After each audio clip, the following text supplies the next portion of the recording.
Welcome, everyone. Thank you for attending today's webinar. We are excited to bring to you today Advancing the Science of Cancer Symptom Management through Research, Collaboration, and Mentorship.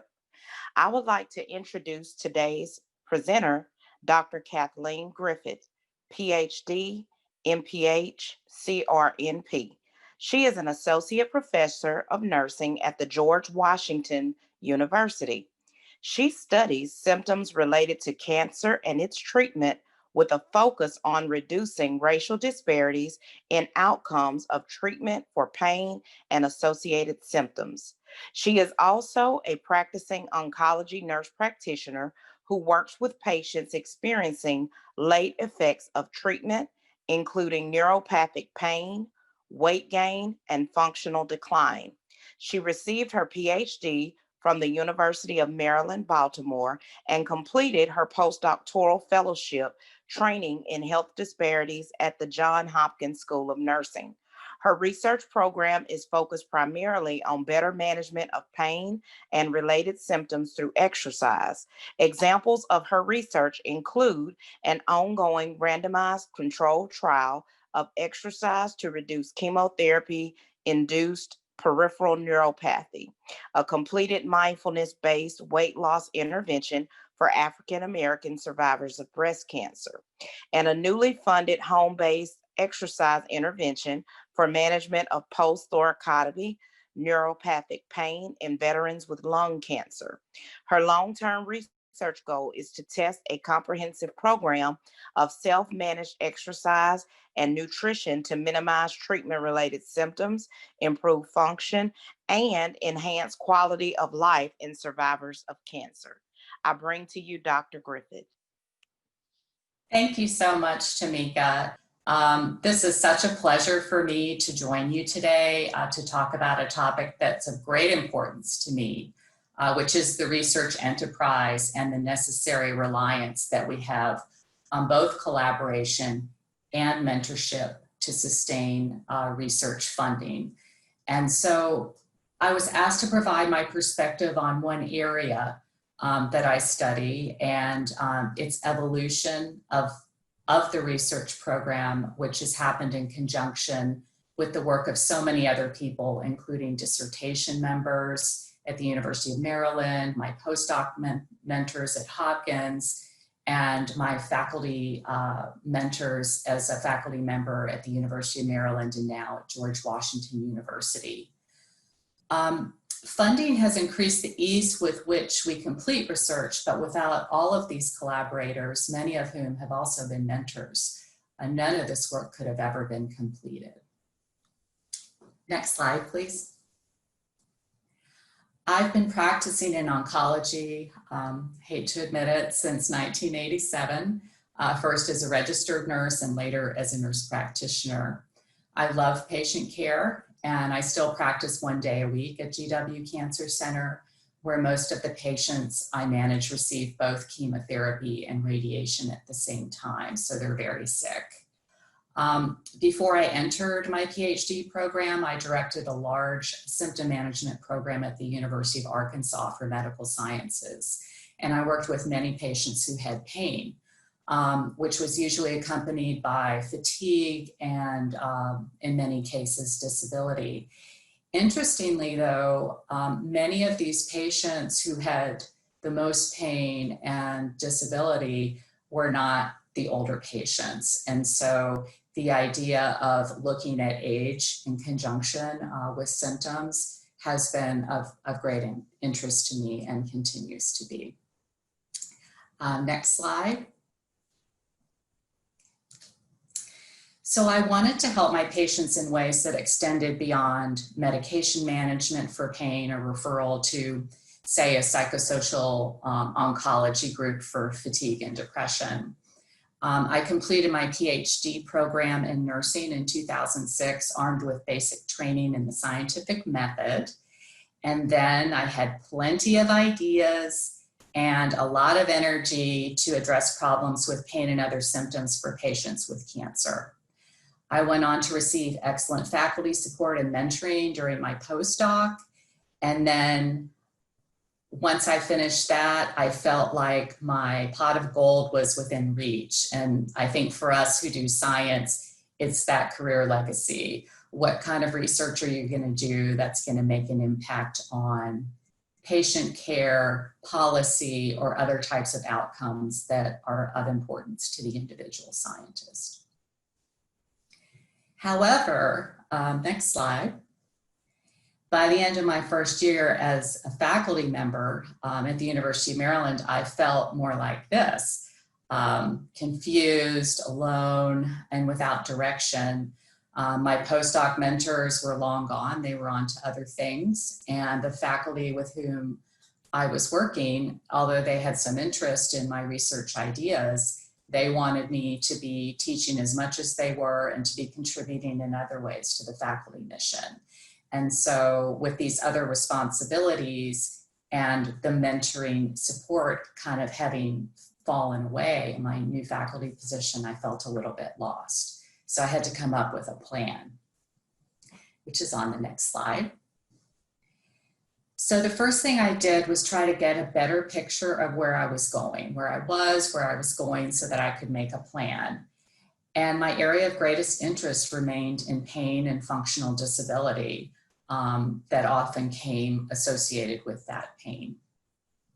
And because of my observations about aging and symptoms that I mentioned earlier, that chronological age is not necessarily an indicator of disability, I began to see these problems as underpinned by the role of aging, and then also the influence of demographic factors, including race, sex, income, education, other social determinants of health that are not included on this particular list.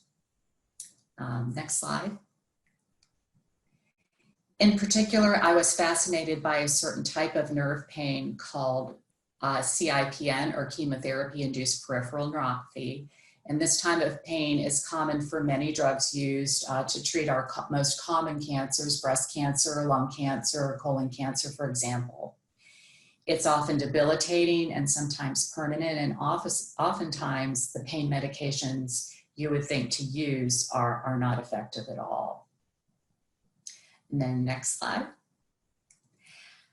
So after reviewing the literature, I realized that we don't know a lot about the natural history of this neuropathic pain condition, CIPN, and how to best document the problem.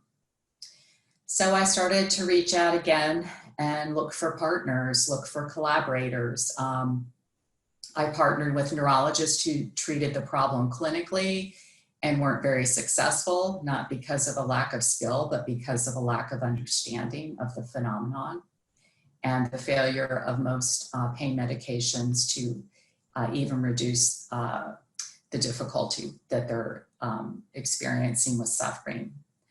I also relied heavily on a biostatistician for a lot of the work that we did in secondary analysis.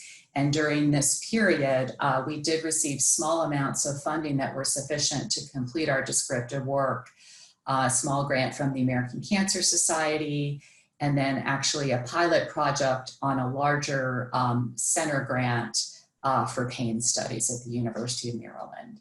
And so at that point, I had my new direction and I started moving again after my formal training. And then next slide.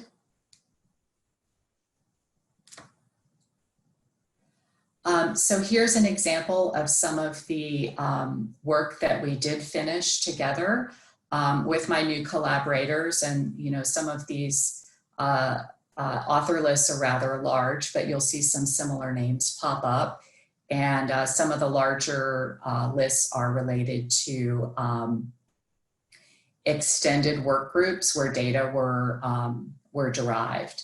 I would say the happiest publication here is the one at the bottom from one of our PhD students who did a systematic review and meta-analysis and partial fulfillment of her dissertation, and that was published 2 years ago, I think.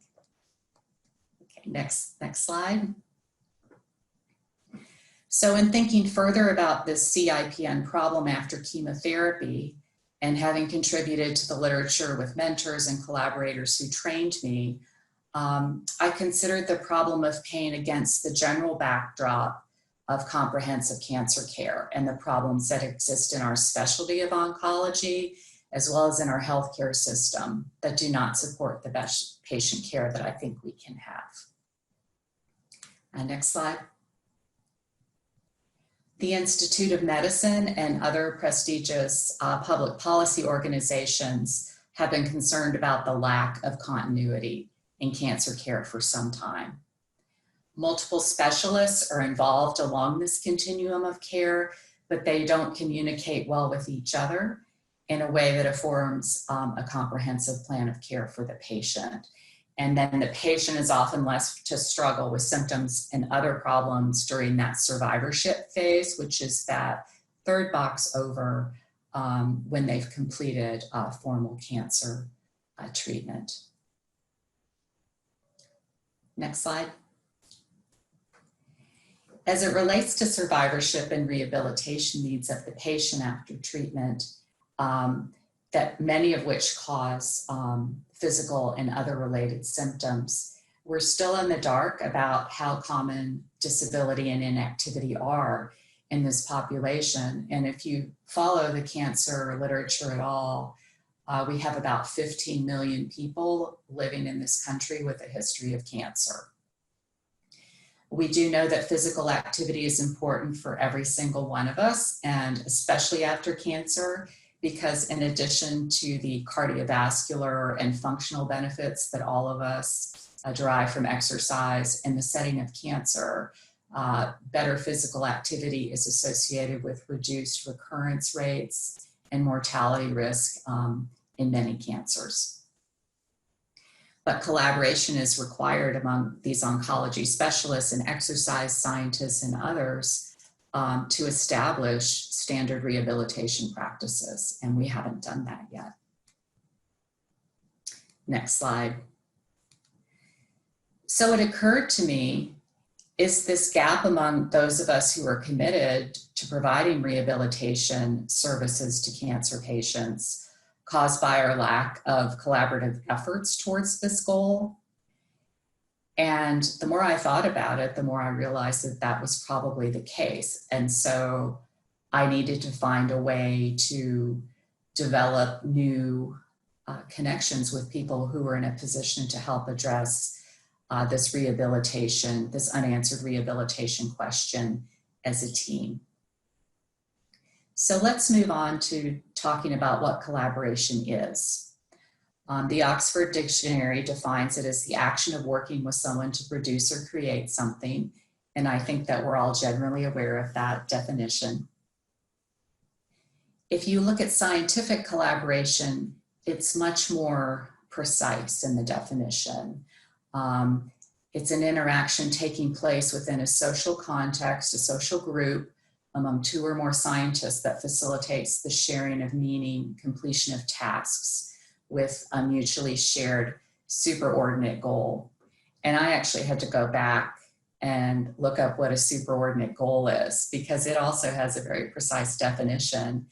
And it's essentially a goal that's big enough and compelling enough that we can overlook our individual differences to achieve something significantly beyond our own current research, something that cannot be privately held by any of the members alone because it's owned, it's invested in by everybody in that scientific collaboration. Thank you. So here I have an overview of how things started with my research. As I described earlier, I was involved in patient care, and when I started to have more questions than I could answer, I enrolled in a PhD program and later received a master's degree in public health. My formal education got me pretty far, as you can see here.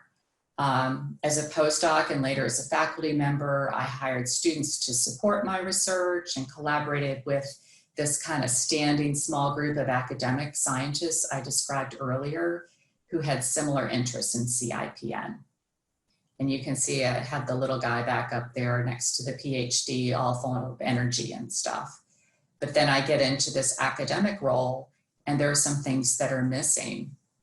And if you click ahead, Christy, I realized that I needed more mentoring at this point as a faculty member, as a junior faculty member, and I needed to expand my collaborations so that I could move beyond describing this phenomenon of CIPN and move into pain intervention research. And then with the students, go ahead and click ahead. I had also responsibility to mentor these students. I couldn't just hire them to help me with my research projects. I wasn't yet teaching in the PhD program, but I wanted to have a more formalized relationship with some of these students that I was working with.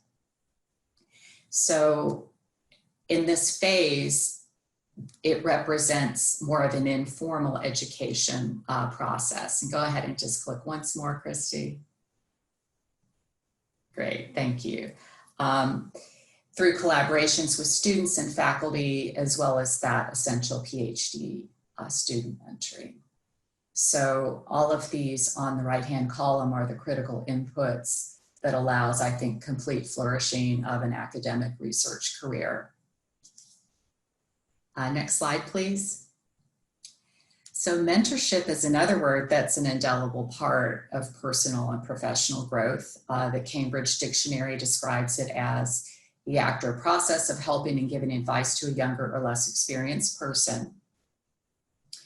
In Greek mythology, in the story of the Odyssey, when Odysseus left for the Trojan War, he asked Mentor, who was an older friend, to keep watch on Telemachus and help supervise him and teach him.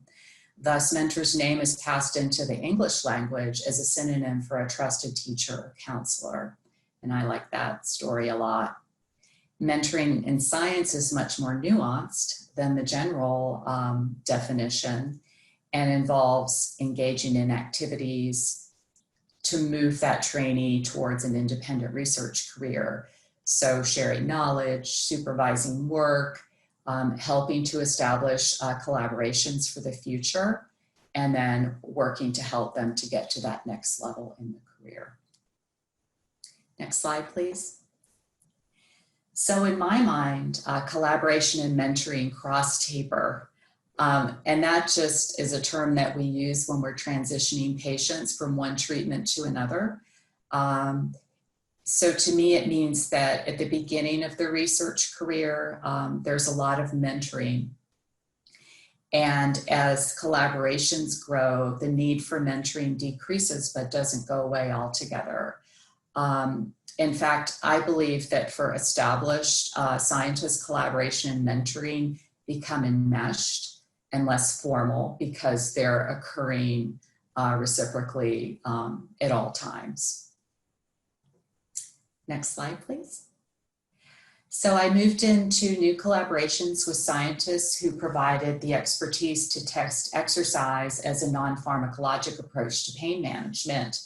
And these collaborations were cross-disciplinary and essential to transition from the observational work that I'd done to intervention studies. Studies I have here, the first one is a randomized controlled trial of exercise to reduce CIPN pain, and also to try to document the mechanism by which this might occur through nerve fiber regeneration. We have learned from this study that exercise is a useful pain management approach for many patients that we studied, although the best type of exercise, aerobic versus resistive training, has yet to be determined in analysis. The second study is underway in older veterans who have chronic pain after lung cancer, either from a thoracotomy procedure or from chemoneuropathy, from CIPN. And they exercise with our physiologist in the gym 1 day a week and then at home twice a week with individualized prescription for exercise. And we're trying to determine whether the veteran can successfully adopt and individualize the exercise prescription in the home setting. And we think this work is really important because without the ability to continue exercising at home, no amount of gym training will be useful for long-term rehabilitation. Next slide, please.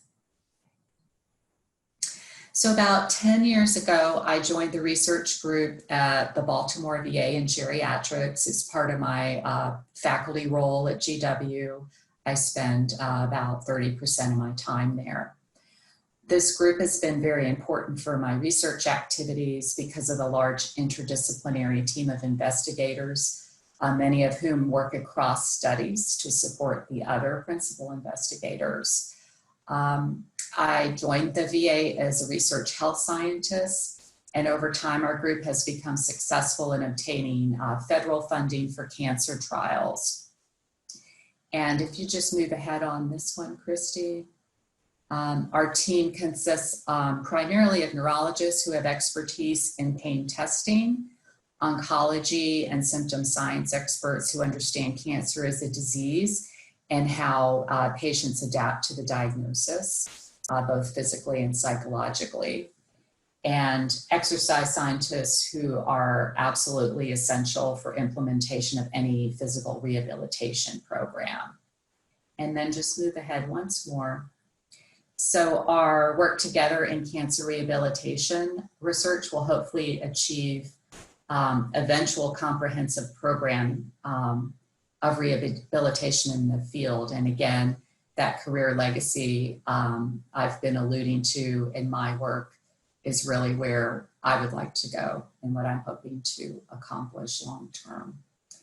And here you can see this is an actual research participant who's undergoing VO2 max testing, where we can actually test at their peak optimum, at their peak performance level, wherever they are, what their oxygen exchange looks like. And it's the most precise measure we have of aerobic function.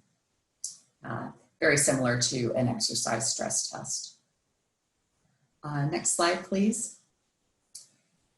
As it relates to students, research mentoring is, I think key to providing the right exposures to the modeling of how we do collaborative research, which is a process of building mutual goals around a topic of interest through trust and sharing the responsibility. We can model this in a number of ways by allowing students to share in our research, talking with them about how we do research, and then offering them experiences to work with faculty who are conducting research in the field of interest. In our PhD program at GW, our students spend 250 hours in the field before they reach candidacy, so it's completely unrelated to their dissertation work, just so they can conduct research alongside faculty who have common interests with them. And then finally, the opportunity to have a postdoc position is another really important element for shoring up more student opportunities to develop those collaborations that will sustain them for a career. We don't want to see them finish their programs and then kind of dry up in terms of collaboration resources, which students are at risk of having happen. Either without postdoctoral training or careful early faculty mentoring after graduation. Here is a photo of me with the first student I chaired a dissertation committee for, and he actually did, he's standing beside me, he actually did a dissertation in CIPN. He's a nurse anesthetist, and so that was a really fun experience for us. I was mentored by Meg Johansson, who's in the middle, who also taught me during my PhD program, and then Shijun Zhu, who's at the end, is one of the biostatisticians I've worked with and continue to work with in the research that I do today. Next slide, please. So we're always having to look ahead and think about what the next steps are, and that's about the process of of grant writing, continuous grant writing. So I just wanted to tell you a little bit about some of the new work that's just starting to happen. And just next slide, please. The National Cancer Institute has funded us to examine functional impairment in patients who are HIV positive and have either a history of non-AIDS defining cancer or no history of cancer. Non-AIDS defining cancers are those diseases that occur more frequently in HIV positive patients than in the general population, such as lung cancer, where there's a much higher incidence. We're hypothesizing that our certain indicators will show accelerating aging in the non-AIDS defining cancer group. Aging will be captured through metabolic health indicators as well as mitochondrial function. Here you can see there is an example of balance testing, which is one of the many functional tests we'll be performing. Balance naturally decreases with aging, but at different rates. Next slide, please. So if you recall the pot of gold at the beginning of my talk, it was career legacy, what you wish your work and life to be known for. The idea of a career legacy map was developed by a current mentor of mine, Pam Hines at Children's National Hospital. She's a leader in pediatric oncology nursing science. The figure she shared with me here is also part of her article now published in Nursing Outlook. It's been out for a while. You can see the citation down below. And if you'll click ahead, Christy. So I'm sure you figured out already, this is where I'd like to go. This is, how I'd like to wrap up my career, seeing comprehensive cancer pain rehabilitation in place for our patients who've completed treatment. If I think of my legacy in this way, I feel like I will have made an impact that really matters. And going back to the left side, you look at the activities that you're undertaking right now and how those are informing ultimately this legacy. And for me, as already described, a number of research activities that are highly collaborative, but I'm always looking for new collaborations, contacting people at meetings, or writing to authors of publications that are of great interest to me. And then, of course, the student training and supervision, which is a large part of my professional role right now in the PhD program, but also something I really love to just talk about ideas with students. And those current activities have to be done with, I think, with the next steps in mind. And so for me, the next steps are always funding so that we can get that work done. But that can't be done in a vacuum. You have to be doing I have to be doing activities alongside that. And it's more formal mentoring and doing that through publishing with both students and faculty collaborators. And then even moving beyond that, we have to have anticipated future steps. And here, the future steps cluster around expansion of collaborators who want to work in cancer rehabilitation, and as well as the core team that you see every day, the trusted individuals in that inner circle. And these future steps hopefully will increase the amount of intervention research that we're trying to do and ultimately lead to that legacy. This one is unique to me, and I know that you have one that's unique to your own career.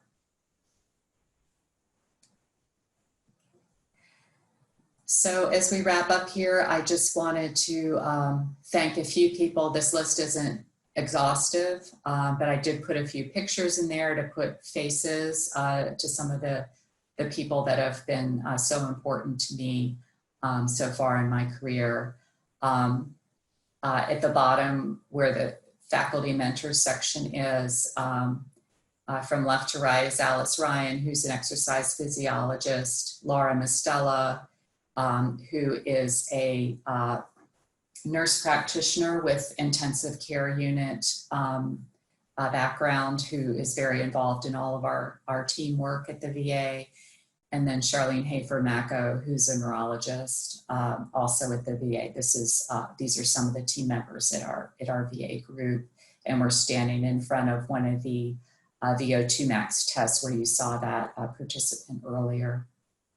And then over on the left, a list of the students who I've been involved with in the last 5 years or so, some of whom have gone on to graduate and have faculty positions or positions at the National Institutes of Health. And then above is the photo taken last fall when we were all on campus for our first cohort of some of our first cohort of PhD students and myself. So then the next slide is just, I thought this quotation was so appropriate from Neil deGrasse Tyson, who I'm sure everybody knows. He's a PhD prepared astrophysicist and a very highly communicating teacher and media presence, that science is a cooperative enterprise spanning generations and passing of that torch from teacher to the student and then to the next teacher. And so we're a community of minds reaching all the way back and all the way forward. And I think it's a great way to look at the work that we do. It's not done in isolation. It's always done with collaborators and through mentors and through bringing up the next generation, because it's all connected. So with that, I want to thank you for listening today and for being at the session. And I hope that my attempt to make the work that I do more appealing to an audience that might not have an interest in studying pain or anything related to cancer, because I think a lot of the principles of collaboration and team science apply to all of us who do work in research. So thank you, and I wanted to see if there are any questions that I can answer, comments. See the chat box. Hi there, and just wanted to remind you all, this is Christy Wake, that you can use the Q&A area to submit questions for Dr. Griffith. We've got just about 4 minutes left before we'll have to wrap up, and you all can have a break before the next set of poster presentations, or paper presentations, excuse me. We're getting some good feedback from folks coming in directly to the panelists, just saying that it's an excellent presentation. So thank you for that. And Dr. Griffith, I think you mentioned that you had received one question prior to as well. I don't know if you wanted to take a moment to address that. Sure. A question about when you have students, I was talking mainly about, well, I was talking about PhD students here, but of course we're mentoring students at all different levels of the curriculum. And it's important for them to develop collaborations at whatever point they are. And how do we facilitate that for students? And I think that I model it, I talk about it a lot, and then I encourage students to ask me for connections in a particular area that they're interested in. Sometimes I'll make email introductions. And then a lot of times I say to them, look, if you're interested in learning more about depression after loss of a child, read the seminal articles in that area and contact the author. And it's so easy now. I mean, I used to have to call people all the time. Now you can just send an email to a really, famous bigwig and not feel intimidated because you don't have to pick up the phone. And a lot of times, it doesn't matter who they are, people love to talk about their work, and a lot of times you'll hear back from them. So I really encourage students to just have that openness and curiosity about other people who are doing good work in their area of interest, in addition to, making any connections I might have. That's a great question. We do have another one, it looks like, that's just come in. It says it was really good to hear of the journey after a PhD and getting a career legacy. Thank you for sharing. What would you say to those of us with no faculty position yet? How best do we get mentored and collaborators? Oh, I love that question. It is such a challenging time right now. People finishing up their degrees and trying to get in positions or hiring freezes in academia, in many places. I think rely on the mentors you've had in your program to help make connections. I've actually been connected with several people recently from faculty that I know as far away as in California. And then I'll actually talk with the person and start to give them ideas. So the idea that the people who've taught you start to help make connections for you, and then start to, if there are universities that you're interested in, even if there's a hiring freeze, there's no law against just reaching out and being curious and open to, you know, what might actually be going on. Because what you might find out is that they're going to open up a couple new faculty lines or researcher lines in the next 2 or 3 months, and you'll be the first person to know, and you can keep an eye out. You can certainly email me. I would be, even if we're not in similar fields, I have some other ideas as well. But to just utilize the people who have helped you so far to make connections and to advise you about next steps. Okay, well, that looks like all the questions we've got at this point, and we're right at the end of our time, so that works out perfectly. Dr. Griffith, I just want to thank you for joining us today and sharing a bit about yourself and the research that you've been doing. Certainly extremely important work. I think all of us have been touched by cancer in one way or another, whether it's personally or a family member. So I have to applaud you for what you're doing. It's definitely impactful work. So thank you for that. Thank you. And thanks to all of the attendees. We are recording all of the sessions today. They will eventually make their way into ScholarWorks. So if you want to review presentations, you will have the ability to do that after the research conference is over. And with that, I will let you all go. Take the next 20 minutes to stretch your legs and refill your coffee, and hopefully we'll see you in the second set of paper presentations. Dr. Griffith, did you want to add any last words? Just to share my appreciation for everybody who was able to come, and to please be in touch with me if you'd like to. Wonderful. All right, thanks everybody. Have a great rest of your day. Thank you.